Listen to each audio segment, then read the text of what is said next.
Hello everyone, welcome to my channel. ఈ రోజు video ఏంటంటే మటన్ కర్రీ అండి. చూడండి, మంచి గ్రేవీతో మటన్ కర్రీ చేశాను. టేస్ట్ అయితే చాలా బాగుంది.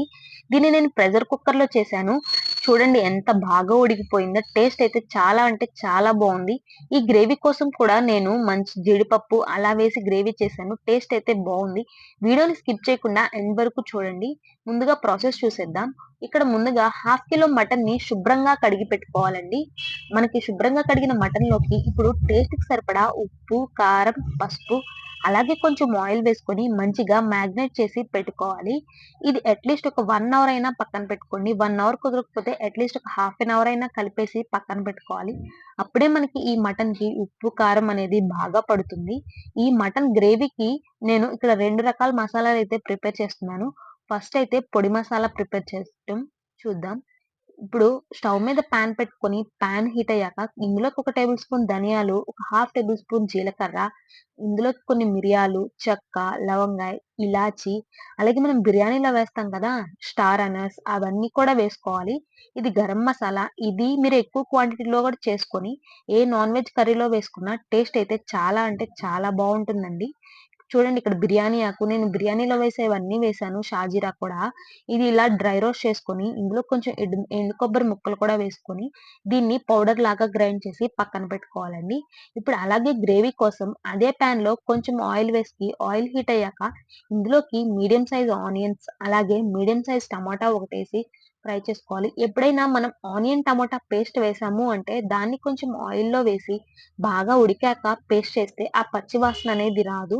ఇందులో అలాగే ఒక టేబుల్ స్పూన్ నువ్వులు, నేను చెప్పాను కదా గ్రేవీ అనేది రిచ్ గా రావాలి అంటే ఇక్కడ కన్ఫర్మ్ గా ఒక హాఫ్ కప్ వరకు అయితే జీడిపప్పు వేసుకున్నానండి. ఇలా జీడిపప్పు వేసాక ఇందులోకి ఒక హాఫ్ టేబుల్ స్పూన్ గసగసాలు వేసుకొని ఇది మొత్తం బాగా ఫ్రై అయిపోవాలి. చూడండి, ఇలా ఫ్రై అయ్యాక దీన్ని మెత్తని పేస్ట్ చేసుకోవాలి. ఇదే మనకి మంచి గ్రేవీని అలాగే మంచి టెక్స్చర్ ని కూడా ఇస్తుంది కూరకి. టేస్ట్ అయితే చాలా బాగుంటుంది ఈ గ్రేవీ వేయటం వల్ల.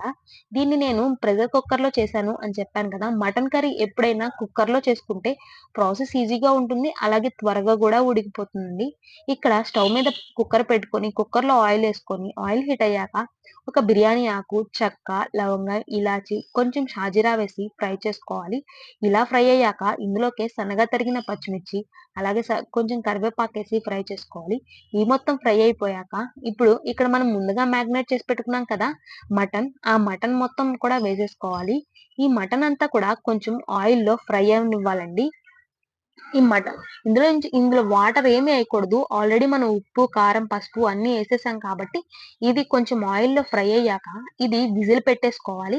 ఇప్పుడు ఇంకా ఏమి వేయకూడదు. విజిల్ పెట్టేసుకొని మీడియం ఫ్లేమ్‌లోనే 7-8 విజిల్స్ రానివ్వాలి. అప్పటికి మటన్ బాగా ఉడికిపోతుంది. ఈ మటన్‌లో నుంచి వచ్చే నీళ్లతోనే ఈ మటన్ అంతా ఉడికిపోతుందండి. చూడండి, ఇక్కడ నాకు 7-8 విజిల్స్ మీడియం ఫ్లేమ్‌లో వచ్చాక మటన్ అంతా ఉడికిపోయి ఆయిల్ కూడా సెపరేట్ అయింది. ఇప్పుడు ఇంకా almost mutton ఉడికిపోయినట్టే.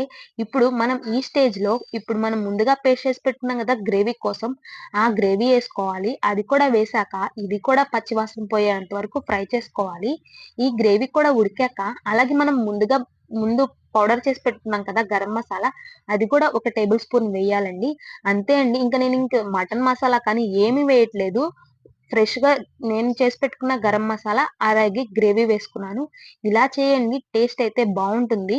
Readymade garam masala కానీ, మటన్ మసాలా కానీ అలా ఏమి వేయకుండా మనం ఇప్పుడు ఫ్రెష్‌గా చేసిన మసాలాలతోనే టేస్ట్ అయితే బావుంటుంది. చూడండి, ఇక్కడ ఒక టీ గ్లాస్ వాటర్, అలాగే టేస్ట్‌కి తగ్గట్టు ఉప్పు, కారాలు కూడా అడ్జస్ట్ చేసుకొని, కొంచెం కొత్తిమీర వేసుకొని, ఈ మసాలాలు కూడా మళ్ళీ పచ్చి వాసన పోయేంత వరకు ఉడికించుకోవాలి. కావాలంటే ఒక విజిల్ పెట్టుకొని, ఆ విజిల్ కూడా ఒక విజిల్ వచ్చిందాకా ఉడికించుకోవాలి. నేనైతే ఇక్కడ పెట్టుకున్నాను. చూడండి, నూనె కూడా సెపరేట్ అయ్యింది. ఇప్పుడు ఇలా వచ్చే వరకు ఉడికించుకోవాలి. టేస్ట్ అయితే చాలా అంటే చాలా బా వచ్చిందండి. గ్రేవీ కూడా చాలా బావుంది. నాకు చూస్తుంటేనే నోరు ఊరిపోతుంది. ఇది చపాతీల్లో కూడా చాలా బావుంటుంది. మరి ఇంత మంచి మటన్ కర్రీ వండాక ఇందులోకి బిర్యానీ చేయకుండా ఎలా ఉంటాం? ఈరోజు మా ఇంట్లో స్పెషల్స్ అయితే మటన్ కర్రీ, బగారా రైస్, అలాగే దీంతో పాటు చికెన్ పకోడీ కూడా చేశాను. 3 అయితే టేస్ట్ కాంబినేషన్ చాలా అంటే చాలా బావున్నాయి. డెఫినెట్‌గా మీరు కూడా ట్రై చేయండి. వీడియో నచ్చితే మాత్రం లైక్ చేసి సబ్స్క్రైబ్ చేసుకోవడం